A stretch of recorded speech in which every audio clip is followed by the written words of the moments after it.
अस्सलाम वालेकुम, मेरा नाम शाहरुख है और होता कुछ ऐसे है कि लाहौर के इचरा बाज़ार में एक औरत हलवा नाम के कपड़े पहन के घूम रही होती है।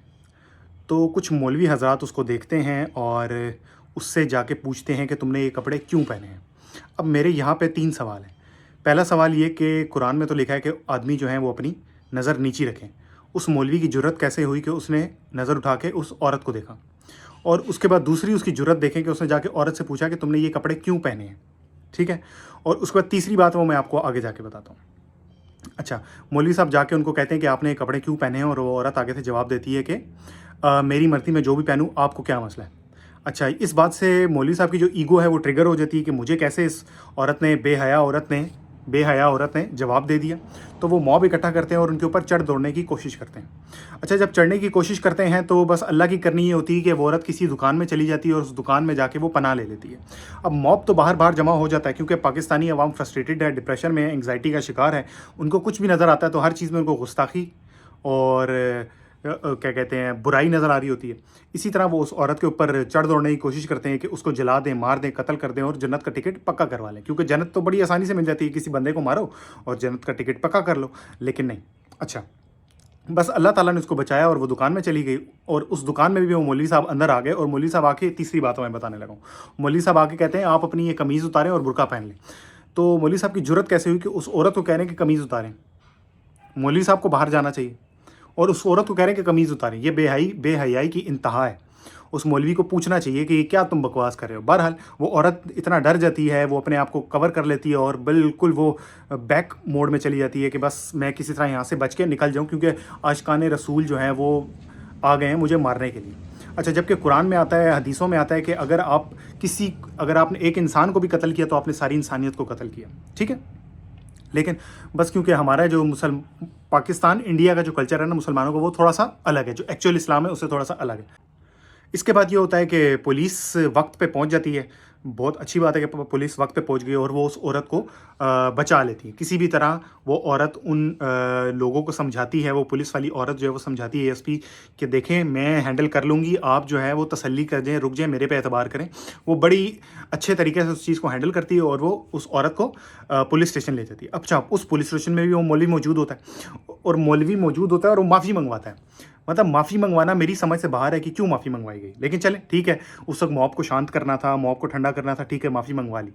और उसमें मुझे ये समझ नहीं आई कि वो मौलवी साहब इनको ये क्यों कह रहे हैं कि हाँ जी आप कहें कि मैं मुसलमान हूँ, मैं अहले सुन्नत वल जमात से हूँ। क्या मतलब शिया काफिर होते हैं?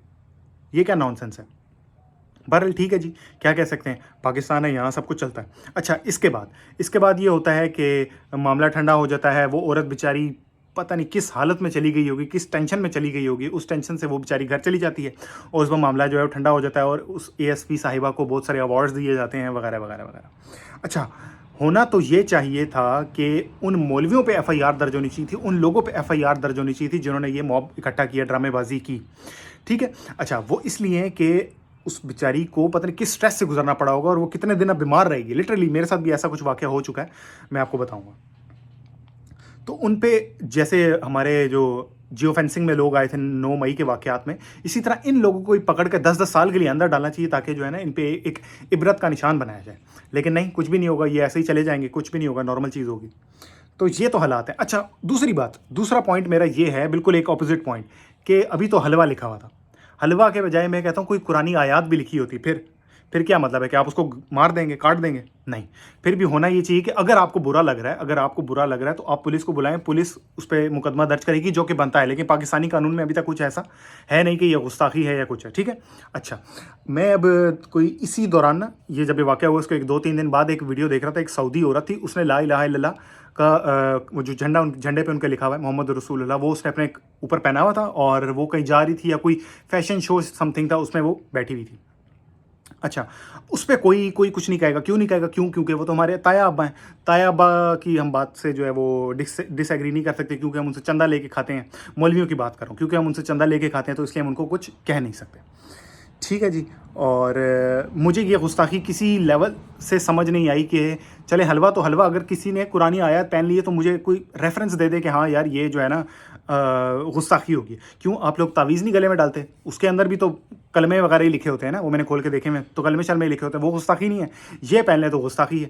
واٹ نان سینس از دس؟ اگر کسی بندے کے پاس کوئی لاجیکل ریزن ہے، لاجیکل ریفرنس ہے تو مجھے ضرور پیش کریں، میں ضرور دیکھوں گا اور اس پہ میں رجوع بھی کروں گا. تو اب جو میرے ساتھ واقعہ ہوا تھا، اگر میں آپ کو وہ بھی سنا دیتا ہوں. اچھا ہوا اس طرح کہ جب میں نا امریکہ آ رہا تھا تو میرا ویزا لگ گیا، تو میں بڑا خوش تھا. میں نے کہا یار اللہ کا شکر ہے ویزا میرا لگ گیا. تو ناؤ میں بڑا خوش تھا. اب اس دن میرا خیال ہے جمعرات کا دن تھا، جمعہ اگلے دن تھا. میں نے کہا چلو جمعے کی نماز پڑھیں گے تو 2 نفل بھی ادا کر لیں گے شکرانے کے. اچھا میں جمعے کی نماز پڑھنے گیا ہوں تو ادھر ایک بندہ تھا، وہ مجھے کہتا ہے کیا کر رہے ہو؟ میں نے کہا جی کیا ہوا؟ کہتے تم نے جوتیاں پہنی ہوئی ہیں مسجد کے اندر. میں نے کہا سر یہ مسجد نہیں ہے، مسجد تو آگے ہے.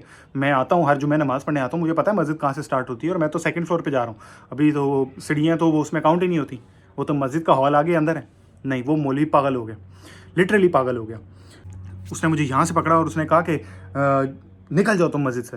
میں نے کہا اچھا میں ابھی جمعہ پڑھنے آیا، جمعہ تو پڑھ لوں نا. پھر خیر میں نے جوتیاں اتاری، میں اوپر گیا، جمعہ پڑھا. اور میں جس کام کے لیے مین تو خیر جمعے کے بعد جو میں نے نفل پڑھنے تھے وہ میں بھول ہی گیا اس ٹینشن میں. میں نے جمعے کی نماز پڑھی اور میں آ گیا. مجھے گھر آ کے یاد آیا کہ میں نے نفل نہیں پڑھے تھے. تو یہ مذہبی جنونیت ہے، پاگل پن ہے. اور آپ صلی اللہ علیہ وسلم نے جوتی پہن کے بھی نماز پڑھی ہے، جوتی پہن کے بھی نماز ہو جاتی ہے. لیکن مولوی کو نہیں سمجھا سکتے، وہ پاگل ہو چکا ہے، اوپر اس کا دماغ بالکل بھی نہیں ہے. تو بس یہی بتانا تھا آپ کو. انشاءاللہ ملیں گے نیکسٹ کسی ویڈیو میں. تھوڑا جذباتی ہو گیا تھا تو اس کے لیے معاف کیجیے گا. اللہ حافظ.